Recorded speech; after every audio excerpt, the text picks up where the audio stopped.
Hey, it's your girl Ann, and welcome back to the channel. Today in this video, I'm going to share 5 ways that Norwegian Gem missed the mark for me on my recent first ever solo cruise. Now, don't get me wrong, none of these reasons spoil my cruise, but I do think that it's important for you if you're considering going on the Norwegian Gem, whether you're solo, whether you're part of the military community, or whether you're keeping an eye on your budget. These are just some of the things that you might want to look for before you book your next cruise. So with that, let's just jump into it.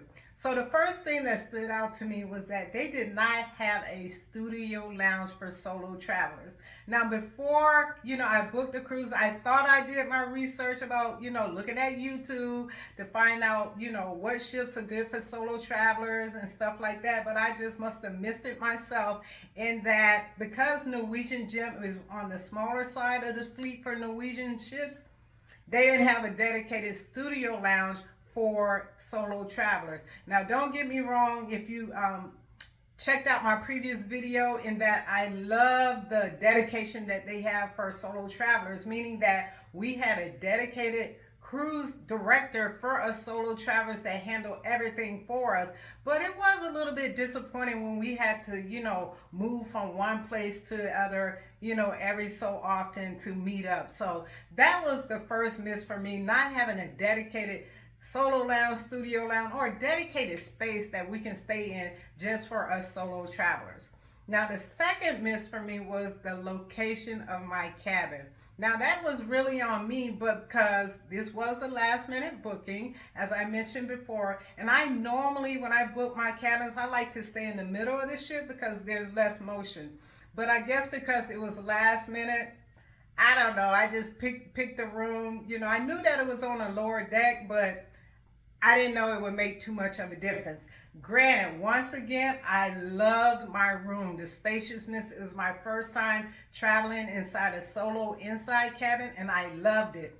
But with that, the location of it, because it was on the 4th deck, at night when you're trying to sleep, I would hear those, like the gears are turning, it's a ship. You hear, metal grinding on metal, and you really heard it first thing in the morning when we was pulling into port. So just keep that in mind when you're booking your cruise, to make sure that you take a look at the layout and to see what room your deck is on, so you can avoid, hopefully, what I experienced with the loud noises based on my cabin location on the 4th deck of the Norwegian Gem.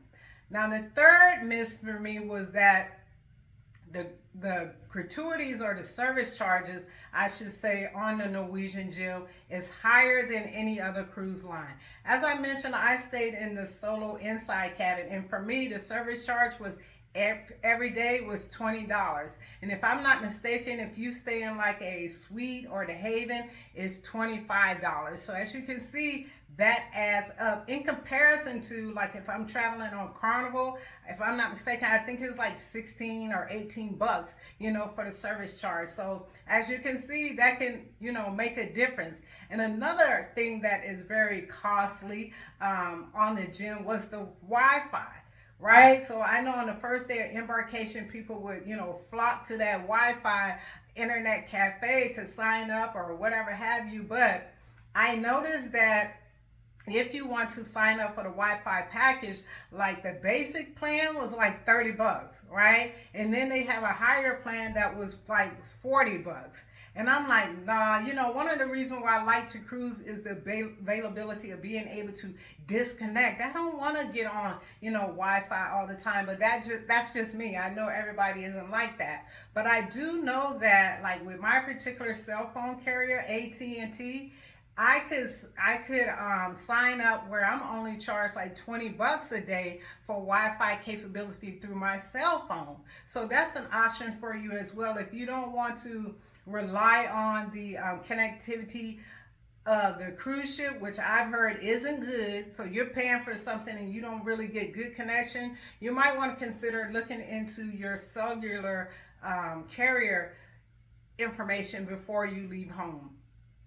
So the next mix for me, and I believe we're on number 4 here, is that the tendering, right? So what I mean by that is Norwegian, they have their very own private island, like some of the other cruises, that they recently built. But the thing is, they haven't built a dock where when we get off of the ship, you can walk straight to the island. They haven't completed that yet. And I think they're supposed to have it completed by the end of the year. So instead of that dock, you have to get on a, a little boat like this and go over to the private island. Now, I don't know about you.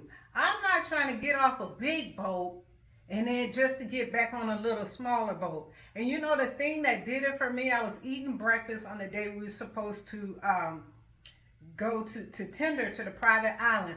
I saw that little boat rocking back and forth like it was about to go under. After seeing that, I was like, nah, I'm good. I am good. I will not be partaking in, the private island of Norwegian Cruise Line today. So that was a miss for me. The tendering process, I know that you have to get tickets and they call you out by your, by a certain order and that type of stuff. But no, I will wait until that dock is complete. Similar to Carnival, I know they have, if I'm not mistaken, they have a dock where you can just walk out to their private island. You don't have to worry about that tendering location. So that was a big miss for me in regards to when I was on the Norwegian Gem. And the last miss for me was the functionality of the app. Right? You can do basic stuff on the app like to see what's going on or to check your daily charges and stuff like that. But that was it. I had gotten used to one time when I was on Carnival with their app, the thing that you're able to do on Carnival's app that I wasn't able to do on Norwegian, you're able to put like a little heart by which activity that you were, interested in or signed up for. And it would send you reminders as time got close for that activity. It just made it so much better and so convenient, besides relying on that freestyle daily paper copy that's placed in your room. Granted, some people prefer using the paper copy, and that's fine. But once you experience something better, as far as the app, when I saw the limited functionality of Norwegian's app, that was a miss for me. So there you have it, you guys, are the 5 misses that, I experienced on the Norwegian Gem. But as I mentioned, it wasn't a make or break. I still had a great time. And if you're wondering if I will go back on the Norwegian Gem, the answer is absolutely. Absolutely. So if you've been on the Norwegian Gem, I would love to hear in the comment what are some of the things that you experienced, good or bad, on your cruise. And if you haven't already, if you want to follow along, in a previous video I also talked about the 5 wins, the 5 things that Norwegian did get right on my solo trip. So if you like what you heard, please make sure that you subscribe and like, and I'll holler at you next time.